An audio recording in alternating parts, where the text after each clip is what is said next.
las reflexiones de esta noche. Antes de venir, sabiendo lo que me había pedido Luis Alberto, he vuelto a leer, como lo hago, hay dos autores que leo mucho, es Marshall McLuhan, porque McLuhan tiene una gran visión de la evolución de los medios, y el otro que supongo que en esa universidad se estudia también, que es Walter Lippmann, que es la persona que ha inventado el concepto de opinión pública. Y releyendo un librito de Lippmann que se llama La libertad y las noticias, Liberty and the News, él dice la crisis de la democracia occidental es una crisis del periodismo. Él habla en los años 20, después de la Primera Guerra Mundial. Es decir, él dice la crisis que tenemos con las democracias, y una crisis seria porque se terminó con la Segunda Guerra Mundial, él dice esa crisis es la incapacidad para el público de conseguir hechos que pueden ser entendidos. Y en mi opinión es un poco lo que va pasando hoy en día. Uno puede pensar que Internet, medio totalmente horizontal, es la cosa más cercana a la democracia. La democracia como tal es algo que da una vuelta continua sobre sí mismo. ¿Qué es lo que celebra la democracia? Celebrar la democracia, es decir, no conoce metas más altas que ser la democracia. E Internet, tenemos esa misma idea que Internet es un flujo, que es el flujo que tiene como fin permitir a las personas circular en Internet. En este momento, yo creo que no hay que tener una visión tan optimista de Internet, porque Internet modifica hondamente la posición del periodismo. Y lo puedo analizar a través de la última elección presidencial en Estados Unidos. Es decir, que si uno lee el libro de Barack Obama, del ganador, sobre la esperanza, sobre hope, él dice, hay una frase que traducí para hablar esta noche, dice: política depende de nuestra capacidad de convencer a cada persona de la existencia de metas comunes basadas en una realidad compartida. Está bien. Barack Obama opina que se necesita el periodismo porque hay que dar una representación compartida de la realidad, y que lo que fue la tarea histórica del periodismo. ¿Por qué nace el periodismo? ¿Por qué nace el periódico? Para decir al último rincón de cada país lo que se había dicho en el Congreso el día anterior. Es cómo se construyeron las naciones, las democracias, y fue el papel histórico del periodismo. Pero en mi opinión no fue para nada, si uno analiza lo que hizo Barack Obama, no fue para nada lo que hizo Obama. Obama no se apoyó de ninguna manera en la prensa. La prensa tuvo que correr detrás de Obama. Es decir, Obama tenía esa organización fenomenal por el número de personas, lo hizo sin apoyarse en los medios de comunicación. Lo hizo a través de una utilización de Internet sumamente eficiente. La misma cosa con el dinero. ¿Cuál es el gran momento de la preparación de la candidatura de Obama? Es aquella conferencia de 3 semanas en Oregón, y sabemos que se llamaba DataCamp, es decir, 3 semanas para decir cómo vamos a procesar la información, cómo lo hacemos en Internet, no cómo hacemos para relacionarnos con el pueblo y con los votantes, sino cómo utilizamos esa fenomenal herramienta que entra en todas partes. Y vemos que Barack Obama funciona así hasta el final. Es decir, el choque más fenomenal para mí fue la noche de los resultados. Lo comenté con Luis Alberto hoy, era algo increíble. Un candidato que sabe que tiene que ganar, que mira los resultados en la televisión, que gran, como se llama en el periodismo, photo opportunity. Vamos a traer un fotógrafo y bueno, habrá el candidato, su familia, mira la televisión. No lo hizo Obama. ¿Qué hizo Obama? Las fotografías han sido hechas, pero por alguien dentro de su propio equipo. ¿Y qué hicieron con la fotografía? Un slideshow, una fotogalería fenomenal que pusieron directamente en Flickr, en el sitio de Flickr, sin pasar por los periodistas. ¿Y cómo circuló esto? A través de los blogs, a través de las redes sociales, es decir, el gran momento de la victoria, el gran momento de apoteosis del candidato, lo cocinan entre ellos, prescinden de la presencia de la prensa y al final alcanzan todos porque es el contenido más visto en Flickr, que tiene en este momento 3 billones de fotografías, todas de la audiencia, no de los periodistas. Entonces, lo que veo es que con el caso de Obama, de manera concreta, vemos esa pregunta, es si la prensa no se mantiene, en la pregunta que es un poco grave, si la prensa no es imprescindible, para decirlo de manera directa, si la prensa no sigue siendo el cuarto poder, ¿qué pasa con la democracia? Porque tal como lo he dicho, la prensa siempre fue el caldo de cultivo, donde maduraban las decisiones públicas, es decir, se hablaba de un proyecto, hablaban los sindicatos, los responsables políticos, los comentaristas, y poco a poco se veía la preparación de una decisión que podría ser aceptada por todo el público. Pero bueno, si no hay ese papel de la prensa, ¿qué va a pasar? No lo digo en el sentido de que los periodistas no pueden expresarse. Es cierto que ya perdieron el liderazgo en el nuevo medio electrónico. Es decir, si uno mira los 10 primeros sitios del mundo en este momento, uno descubre que 6 de ellos, los otros son o un portal o motores de búsqueda, herramientas.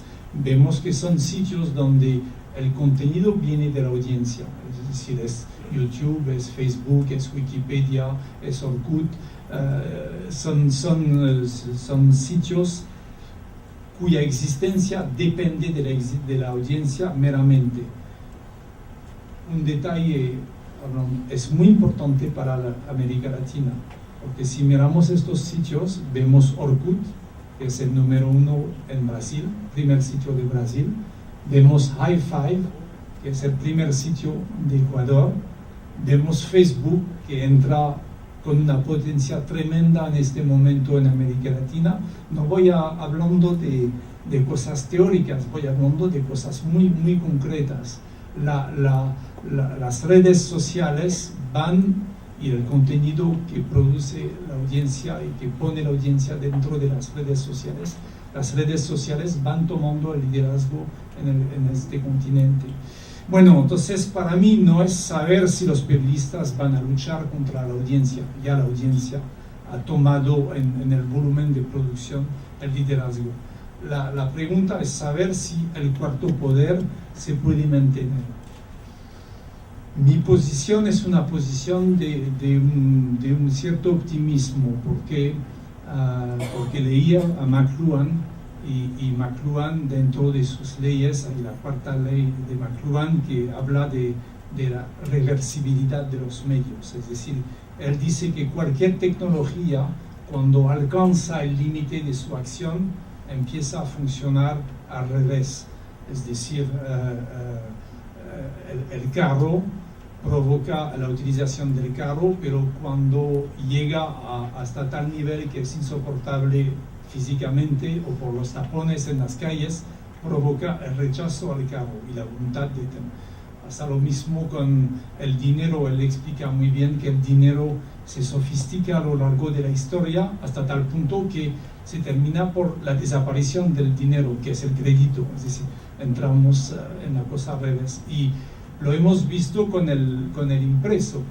porque cuando lo que decía del diario, el impreso permite unificar un país, hacer leer la misma información por todo un país, permite apoyar el centralismo del gobierno. Hay un punto de donde sale Ricardo, pero es cierto que también al transformarse en algo muy potente, también el impreso fue el instrumento preferido del individualismo, fue lo que se utilizó para reaccionar y fue el vínculo principal de la oposición a los gobiernos. Entonces, siempre algo funciona. Yo creo que Internet vincula, pero la gente, cuarta ley de McLuhan, va a entender que también Internet aparta, sobre todo en la función última. No, estás en i5, lo siento, pero estoy en Urkut. Entonces, bueno, no podemos hablar más. Entonces, vemos que hay de manera natural unos límites. Pero queda la pregunta de saber si la prensa se puede mantener como cuarto poder en la democracia. Es decir, podemos decir que Internet no es el instrumento definitivo. Podemos entonces opinar que las redes sociales no van a dominar a los periodistas, pero ¿qué va a pasar con los periodistas? Van a ser imprescindibles para la democracia. Es la clave en el sentido de que si los periodistas no demuestran su necesidad como cuarto poder, bueno, la historia va a prescindir de los periodistas. ¿Qué es la democracia? Para definirla de manera muy sencilla, yo creo que para nosotros es un gobierno representativo. ¿Qué hace decir para la prensa? La prensa existe si tiene la capacidad de fiscalizar a un gobierno. Es decir, es un gobierno elegido, bueno, somos capaces de decir si cumple o no cumple. En este momento, lo que hizo la prensa no es muy fenomenal. Es decir, basta tomar el ejemplo de la guerra de Irak. La manera fenomenal de equivocarse de la prensa entre septiembre del 2002 y febrero del 2003, el Washington Post publicó 26 editoriales diciendo que había que invadir Irak porque había armas de destrucción masiva en Irak. Y no voy a hablar de los artículos de portada de Miller sobre el mismo tema en el New York Times. Y no voy a echar la culpa a grandes profesionales, sino que casi toda la prensa del mundo entero ha repetido lo mismo, menos el grupo Night Reader en Estados Unidos, que hizo un gran trabajo en este momento. Momento de definición, momento de entrada en una fase de crispación en la parte más caliente del mundo, de entrada en guerra de la potencia más importante. La prensa demuestra sus limitaciones en asumir la fiscalización del gobierno representativo. La segunda cosa, para mí, la democracia es el debate público. ¿En qué medida la prensa mantiene su capacidad? Si hay estudiantes en comunicación aquí, supongo que estudiaron la teoría del agenda setting de Malcolm Bishop, que se puede resumir de una manera muy sencilla. Malcolm y Shaw son dos investigadores norteamericanos que hace tiempo, me parece que fue en los años 60, si me equivoco, demostraron que la prensa no puede decir a un público lo que hay que opinar, pero la prensa tiene la capacidad de decir cuáles son los temas que son importantes. Entonces, que era la teoría de que la agenda la establece la prensa. La teoría de Malcolm y Shaw fue comprobada en casi 150 investigaciones en muchos países del mundo, con muchos medios audiovisuales, medios escritos, y se confirmó Es decir, se busca la correlación entre lo que la gente opina que es importante y los titulares de los grandes medios. Y la correlación perfecta, sabemos en matemática, es 1. Bueno, más o menos se conseguía en todos los países una correlación del 8,3,4. Y hace poco me encuentro con uno de los autores de la teoría y le decía, entonces, ¿qué pasa con Internet? Él me decía, todavía no es publicado, él me decía, rehicimos la misma cosa, el cálculo, estudiando lo que poblaciones opinan que es importante y lo que dijeron los grandes medios de comunicación, incluyendo Internet. Y hay una ligera bajada, estamos por debajo del 0,8, perdón, pero se nota que todavía la prensa tiene incluido en Internet la capacidad de decir esto es un tema importante. Entonces no hay que entrar en una desesperanza total. Y por fin hay la libertad de expresión.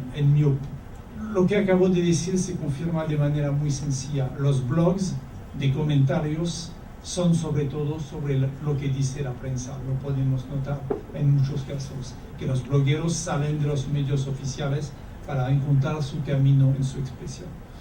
Tercer punto de la democracia, claramente la libertad de expresión. Eso supone la capacidad de limpiar, de encontrar de lo bueno, de editar, de catalogar, de jerarquizar todo lo que hay en Internet. Y en este aspecto todo queda por hacer, pero tampoco la prensa fracasó. Cuando en el sitio de Le Monde tenemos 500 comentarios, yo sé perfectamente que nadie va a leer 500 comentarios. Lastimo que todavía no tenemos las herramientas, aunque no tenemos ideas y creo vamos a mejorar, pero como todos los sitios no tenemos la capacidad de acomodar esa expresión pública. Entonces, ¿cuáles son los peligros para la libertad de prensa en este momento? Bueno, lo que acabo de decir, es decir, peligro número 1, que seamos malos periodistas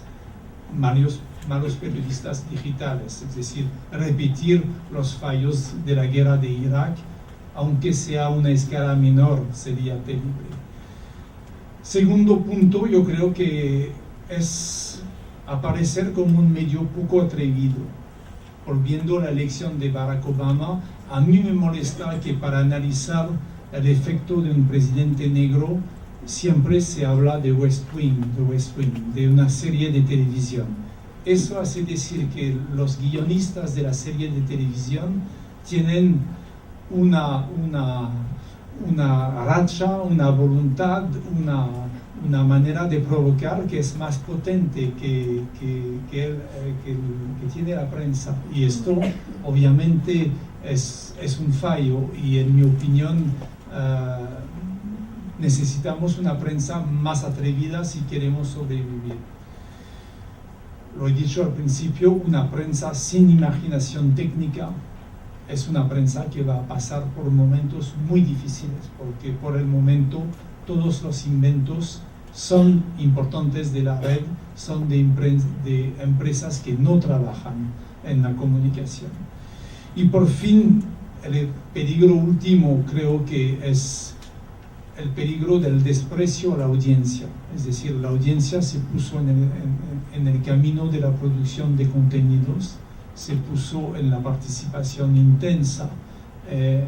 Y si los periodistas soñan con mantener su monopolio de la expresión o sus privilegios de la expresión pública, si de manera, aunque remota, opinan que va a mantener un magisterio que han tenido durante más de un siglo y medio, yo creo que se equivocan, porque la audiencia ya va corriendo y lo que pasa es que es la prensa que corre detrás de la prensa.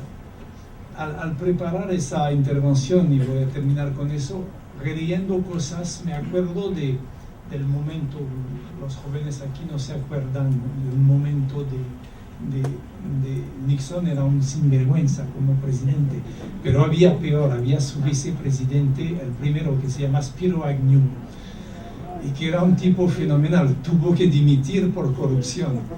Es que yo creo que la libertad de prensa, la preocupación de este centro, es algo que se merece, no es algo que se entrega, y en este momento más que nunca.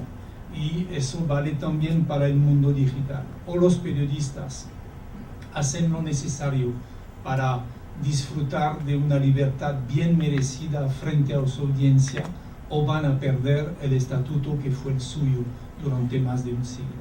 Gracias. La primera pregunta dice: muchos medios no tienen el presupuesto suficiente para trabajar con un formato completamente digital. En caso de que sigan trabajando tradicionalmente, ¿podrán subsistir? Primero, es mucho más costoso producir de manera tradicional que producir en el mundo digital.